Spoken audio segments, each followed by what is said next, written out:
Bien le bonjour, je vous souhaite la bienvenue sur ma chaîne La Mathématique. Bon, on va dire que je suis un menteur, je vous avais promis qu'il n'y avait pas d'autres vidéos, mais je voulais apporter quelques précisions à la vidéo précédente.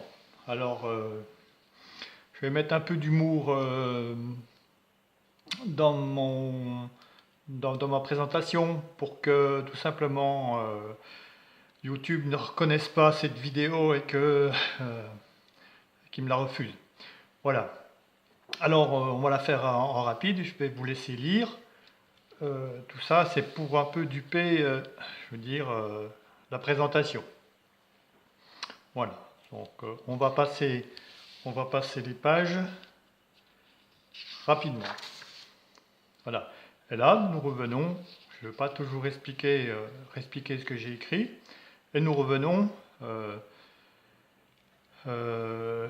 à la manière, comment calculer pi d'une manière globale. D'une manière globale. Voilà, c'est le but. Alors j'ai fait une présentation un peu plus, et puis avec un peu plus de chiffres, peut-être un peu barbant pour vous montrer comment j'avais trouvé ce chiffre magique. Voilà. Comment il se recoupe en le divisant, etc. Voilà. Ici, donc, je l'explique que si j'ajoutais deux faces à un triangle, j'aurais un pentagone, donc un côté à sa face. Alors comme j'expliquais sur celle-ci, je dis la somme des trois côtés égale 3, parce que la somme des trois côtés fait 3. Pour le pentagone, c'est pareil, que je n'ai pas mis. Si la somme, si je l'ai mis, j'ai mis la somme des 5 côtés, c'est égal 5. Voilà. Et je reviens à utiliser, expliquer pourquoi les 1 s'annulent. Voilà. Dans mon calcul de pi globalement.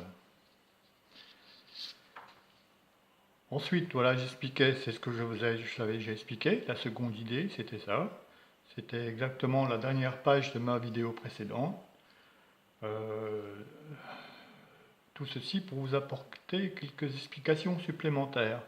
Autre chose que je voulais dire, le nombre magique élevé au carré une centaine de fois va faire un chiffre rond, pas tout à fait, hein, parce qu'il dévore les décimales, comme j'avais expliqué une fois, et que quand je fais le relevé, par exemple, sur ce nombre à 5000 chiffres, je m'aperçois que, par exemple, euh, il y aura peu par exemple, de 7 couplets.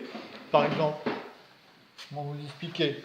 Je peux avoir une succession de 0, 3 fois, je peux l'avoir plusieurs fois, des 1-1, je peux avoir des 2-2, pareil, mais ça excédera jamais 4. Et puis 7-7, par exemple, 8-8, voilà. Et les absents, bon, j'en aurai jamais. Par exemple, les 3-3, on a beau les chercher, les 5-5, je les ai pas. Les 6-6 non plus. Les 9-9, je les ai pas. Vous voyez, je veux dire, c'est la succession, parfois le même chiffre. Par contre, si je fais la racine, ça c'était fait sur 10 000 chiffres, si je fais avec 10 000 chiffres, je fais la racine carrée de 2, par contre, là, ça va changer. Ouais. Donc c'est facile à lire, vous lisez 10 000 chiffres vite fait, mais vous allez tout de suite vous apercevoir que vous allez rencontrer des 7-7 6 fois. Et on va rencontrer toujours les mêmes. On va trouver des 4-4 6 fois aussi. Et on va sûrement rencontrer les 2-2 autant de fois, les 1. Et toujours pareil, les absents, ça sera les 3, les 5, les 6. Alors comme je vous expliquais, ça c'est l'analyse de décimales. C'est dû à c'est dû à notre système décimal. Voilà, c'est pour ça que j'avais expliqué que c'est une histoire de cycle. Voilà, merci beaucoup et bonne journée.